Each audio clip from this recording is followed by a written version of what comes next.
surga. Kan kelihatan di surga. Lalu kemudian Allah menerima kembali. Fatallah ada dari Rabbi kalimat faka alaih innahu huwa tawwabur rahim. Terus saya bilang, udah coba jalan, ketemu Idris. Nanti jadi Idris Mansur, jalan lagi, ketemu Nuh. Saya betul Quran di dalam perjalanan itu. Saya pegang kertas, saya tulis mapnya, saya tulis kemudian biologinya, apa jadinya apa. Nuh, nanti jadi Nuh Mansur. Terus jalan.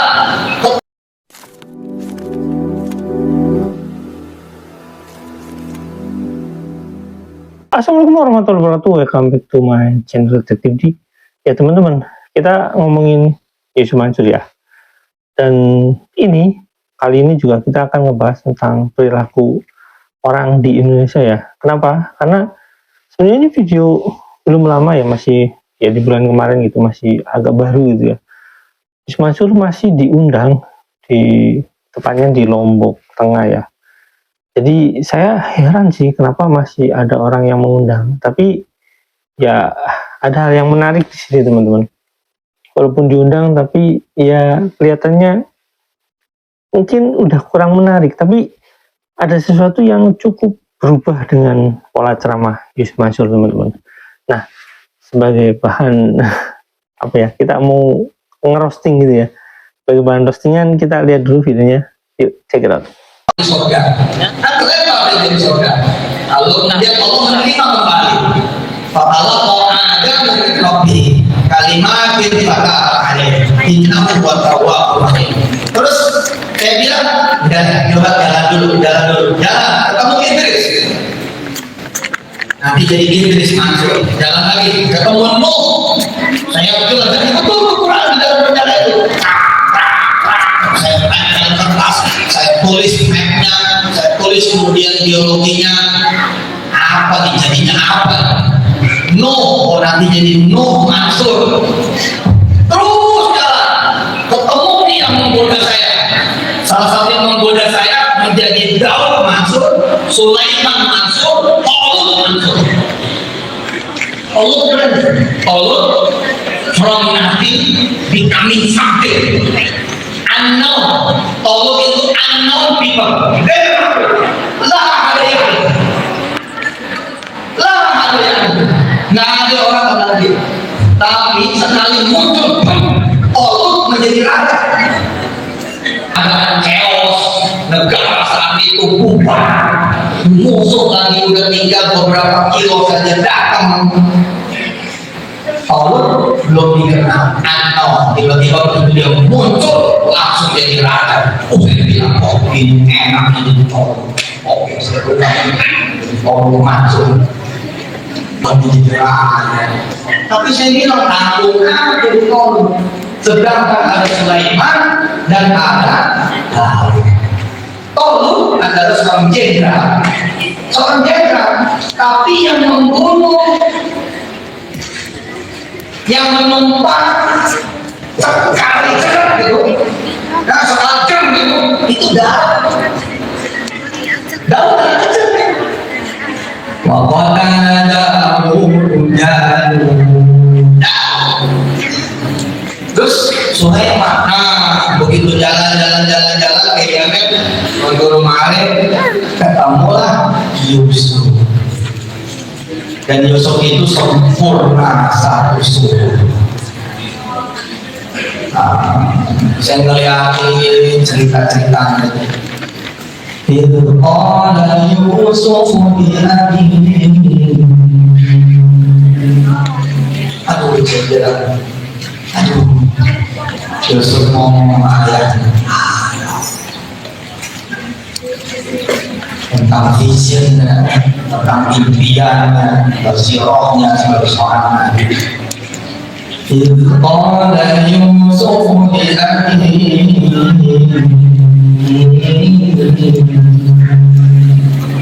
ya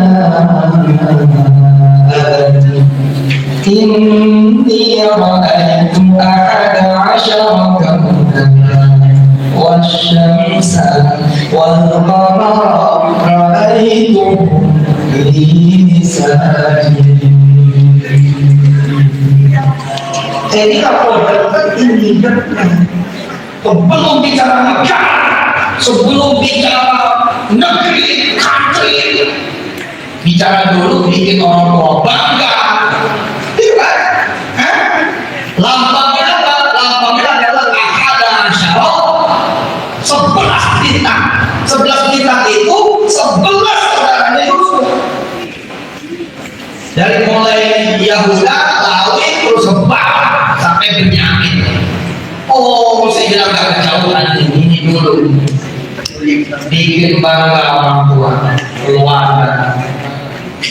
Kemudian Asyamsanya Yakub. Omarnya adalah ibundanya Yusuf. Terus saya jalan terus kan, terus. Oh benar ini orang jadi raja. Habis itu bikin bangga satu Mesir, bukan bikin bangga satu dunia, karena dulu dengan hidayah seorang nabi dari Allah, masa itu krisisnya multi internasional, global, tapi diselesaikan dengan cara-cara hidayah dari Allah Jalla Jalla. Ketemu satu cara pengairan, pertanian, peternakan yang dipakai oleh dunia global pada masa itu, yang akhirnya membuat Mesir malah menjadi pengekspor. Nah, kita sedang tidak membahas caranya Yusuf, tapi saya bilang salah satu yang membuat Yusuf di kain geki, yaitu jalan Pak dalam Tuhan. Ada satu tukang nasi bodong, dia jadi guru ngaji, alim banget. Tukang nasi bodong. Izin Allah, kemudian dengar ceritanya di TV, ibu bapak langsung di TV. Udah tinggal tangan lagi, punya kebun, sawah, motor, mobil, rumah, apa surga yang kasih. Tinggal bikin begitu aja kecil. Salah satu permintaannya pengen jadi tukang nasi uduk di Amerika. Ini kan doanya bercanda ini. Ini doanya bercanda. Kenapa dia bercanda? Dia bilang seru amat nih Allah. Kalau yang saya ngajar ngaji, yang saya ajarin ngaji boleh. Ini bercanda, doanya bercanda. Tapi dia doa habiskan sampai malam. Dari yang tadi bercanda menjadi super serius. Tiba-tiba anaknya menjebak menjadi anak pintar, dapat beasiswa SPDP. Dan teman juga mantu pintar dapat beasiswa SPDP ke Amerika. Berapa anak mantunya ke Amerika dari SMP? Doanya dari SMP. Ternyata anaknya pintar, dapat mantu pintar, dua-duanya dapat beasiswa SPDP. Begitu kemudian datang ke Amerika sekian bulan, nikmatnya dia ada dan beneran jadi tukang nasi uduk di Amerika, untuk menjadi catering resmi kedutaan. Kemarin katanya melayani Kiai Ma'ruf Amin ketika berangkat ke Amerika, dan dia tetap mengajar ngaji di Amerika.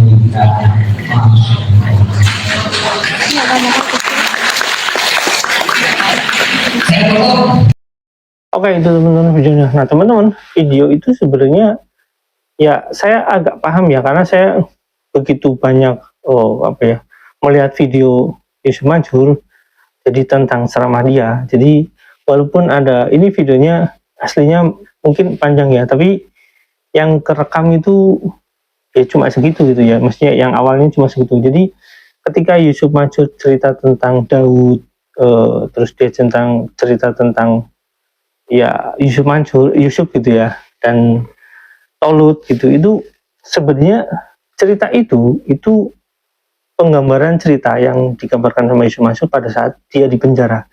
Jadi Yusuf Mansur itu ya selalu bangga dengan pada saat dia di penjara, karena inspirasi nama Yusuf itu menjadi Yusuf Mansur itu adalah ketika di penjara, baik dia awalnya katanya Adam Mansur gitu dan Nuh Mansur dan lain-lain. Intinya tentang bagaimana dia mencari nama pengganti Jaman gitu. Jaman Nur Hoti Mansur, sebenarnya nama Jaman Nur Hoti Mansur itu bagus ya teman-teman. Tapi mungkin kurang, menurut dia mungkin kurang menarik kalau misalkan untuk dijual ke pada saat itu ya entertainment ya sebenarnya teman-teman. Nah, kebanggaan Yusuf Mansur ini itu selalu dipoles dengan apa ya, menceritakan tentang sejarah-sejarah Nabi tapi lebih dekat, lebih banyak gitu tentang sejarah Bani Israel. Artinya tentang nabi-nabi yang ya lahir dari Yakub ya teman-teman. Nah, kenapa itu sering menjadi inspirasi Yusuf Mansur? Saya rasa mungkin dia mengambil contoh-contoh dari sana gitu ya, maksudnya mengambil contoh-contoh walaupun dia yang mengutip dari Al-Quran, tapi yang mengambil contoh-contoh bahwasanya orang-orang besar itu muncul dari Bani Israel. Kenapa dia nggak, jarang sekali ya cerita tentang, saya belum pernah mendengar gitu ya, misalkan cerita tentang dari para sahabat gitu ya, bagaimana Utsman bin Affan gitu ya menjadi seorang pada saat itu khalifah ya, itu bagaimana memimpin, itu jarang sekali, saya mungkin nggak menemukan gitu ya. Nah teman-teman, saya rasa ini kayak semacam kunci atau perilaku Yusuf Mansur yang ingin menggambarkan dirinya sebagai sosok yang kuat gitu, sebagai sosok yang mirip dengan kenabian-kenabian itu gitu ya, sehingga dia menggambarkan dirinya dengan contoh-contoh nabi dari Bani Israel. Karena ya kalau mencontohkan mungkin dari sisi para sahabat, mungkin dia nggak paham atau dia nggak belajar sana, atau dia belajar tapi nggak mau, karena rata-rata para sahabat itu kan apa ya, mendakwakan Islam itu dengan misalkan kayak Utsman bin Affan gitu ya, itu bahkan hartanya untuk bekal perang gitu Rasulullah, dan itu pernah bahkan dalam satu riwayat ya Rasulullah menjanjikan satu pohon di surga kalau misalkan ada yang mau bersedekah pada saat untuk menggunakan untuk perang gitu ya. Dan itu sebenarnya inspirasi yang sangat bagus ya teman-teman, karena ya kelihatan sekali itu tidak menggambarkan sosok, walaupun Utsman bin Affan itu sangat kaya, tidak menggambarkan sosok jumawanya, tapi Yusuf Mansur mengambil contoh-contoh yang dari Bani Israel, jadi orang miskin yang kemudian jadi kaya raya gitu ya. Nah, mungkin perilaku Yusuf Mansur ini diterapkan di kemudian hari, sehingga dia yang bercerita bahwasanya dia dulu miskin, rumahnya dari tanah dan lain-lain bla bla bla gitu banyak ya, dan akhirnya jadi kaya raya, dan itu menjadi bekal cerita yang dipoles dia sepanjang waktu gitu teman-teman, sampai pada saat dia sudah nggak laku sekarang pun dia masih memoles. Tapi ada yang menarik teman-teman, pertama udah saya bahas ya tentang bagaimana dia mengambil inspirasi daripada nabi-nabi dari Bani Israel. Terus kemudian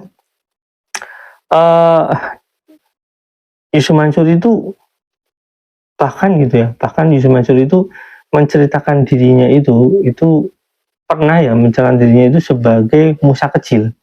Pada saat teman-teman mungkin pernah lihat Yusuf Mansur marah-marah itu pada saat butuh uang, butuh duit 1 triliun itu dia pernah menggambarkan dirinya sebagai Musa kecil, dan itu terlihat sekali ya teman-teman. Terus kemudian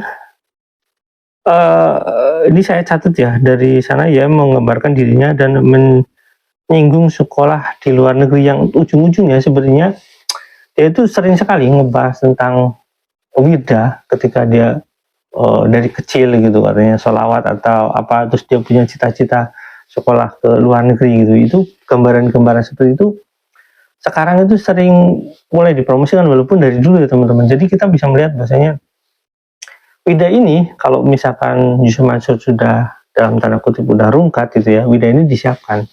Tapi teman-teman, wirda juga sekarang rungkat gitu ya. Jadi saya melihat ceramah sebelumnya itu Yusuf Mansur sedang mempersiapkan anak laki-lakinya yang masih kecil gitu, disiapkan untuk mungkin pengganti dia sebagai calon pencari sedekah ya teman-teman. Kenapa saya katakan seperti itu? Ya polanya akan sama, karena Yusuf Mansur pernah bilang sendiri bahwasanya dia itu dendam kemiskinan. Jadi dia, ya namanya orang dendam dengan kemiskinan itu ya, dia takut sekali miskin. Itu teman-teman. Udah jelas ya teman-teman. Jadi dari cara dia berpikir, dari cara dia mengungkapkan pikirannya, terus dari cara perilakunya dia mencari uangnya, dan jelas bahwasanya ya pola seperti itu akan diterapkan kepada anak-anaknya. Misalkan yang satu sudah rungkat, ya akan diturunkan ke anaknya yang lain agar ya namanya kan masih bersih gitu ya. Apakah nanti akan mewarisi bapaknya? Ya kemungkinan besar akan seperti itu karena udah dicetak seperti itu. Dan itu udah dipromosikan, dibawa ke pengajian-pengajian atau ceramah-ceramah dia. Jadi yang paling menarik ini, bahan ketika dia berceramah sekarang ini sudah mirip dengan Bahar bin Sumaid gitu ya teman-teman. Jadi dia itu udah teriak-teriak. Dulu kan dia sering ketawa, terus dia sering membanggakan diri, cerita kemampuan dia. Sekarang dia lebih sering teriak-teriak gitu kalau pada saat ceramah diundang seperti itu ya teman-teman. Jadi mungkin dia akan merubah image dari orang yang dulu ya nanyain cincin, nanyain apa, dia akan merubah image dirinya sebagai pendakwah yang apa ya, amar ma'ruf nahi mungkar. Kalau menurut seseorang itu jadi nyamar ma'ruf nyambi mungkar gitu ya. Jadi dia mulai cerita tentang dirinya dengan cara yang teriak-teriak gitu. Kita lihat dengan contoh sebagai Bahar bin Smith ya, dia itu kan ya sering teriak-teriak kayak gitu ya, dan itu tidak menggambarkan sama sekali sebagai ulama. Dan karena apa ya, menurut saya juga penting untuk membahas sana, jadi saya akan mengupload video di channel yang lain gitu ya. Teman-teman bisa simak di channel saya yang lain, masih di YouTube ini, tapi bukan di channel ini, tapi maksudnya masih sama namanya detektif, tapi belakangnya beda. Nanti teman-teman bisa cek kalau di video shot yang saya bagikan itu, nanti saya akan upload di sana ya teman-teman. Nah, dari roastingan ini, maksudnya dari omongan ini, kita bisa menggambarkan bahwasanya perilaku Yusuf Mansur tentang ceramah dia, cara mengumpulkan mungkin pundi-pundi uangnya itu, dia akan terus mencoba. Jadi kayak semacam apa ya, eksperimen gitu, bagaimana ceramah yang akan menggambarkan dirinya yang berbeda gitu ya, dari huruf, dari apapun yang banyak sekali. Dan akhirnya sekarang dia mulai marah-marah, mulai teriak-teriak, dan mungkin itu terinspirasi dari Bahar bin Smith ya, sehingga ya kita mulai menilai bahwasanya dia itu sedang mencari ceruk gitu, mencari pasar yang mungkin lebih senang dengan pendakwah yang berapi-api mungkin, atau mungkin kayak gitu, atau lain lah. Karena ini masih eksperimen menurut saya Yusuf Mansur sedang bereksperimen, karena dia sempat huruf, sempat dengan cara apa gitu, dengan online, dengan apa aja gitu, dan akhirnya sekarang dia teriak-teriak. Nah, saya melihat dari sisi yang datang di sana itu kan ya sedikit sekali. Mestinya kalau misalkan biasanya ya kalau ada artis ustadz itu, kalau dia datang ke satu lokasi itu biasanya kan yang datang ramai, tapi ini masjidnya sepi, bahkan ada sebagian di sebelah kanannya itu ya cuma anak-anak sekolahan teman-teman. Jadi menurut saya Yusuf Mansur benar-benar sudah kehilangan apa ya, nama gitu, udah rungkat benar-benar.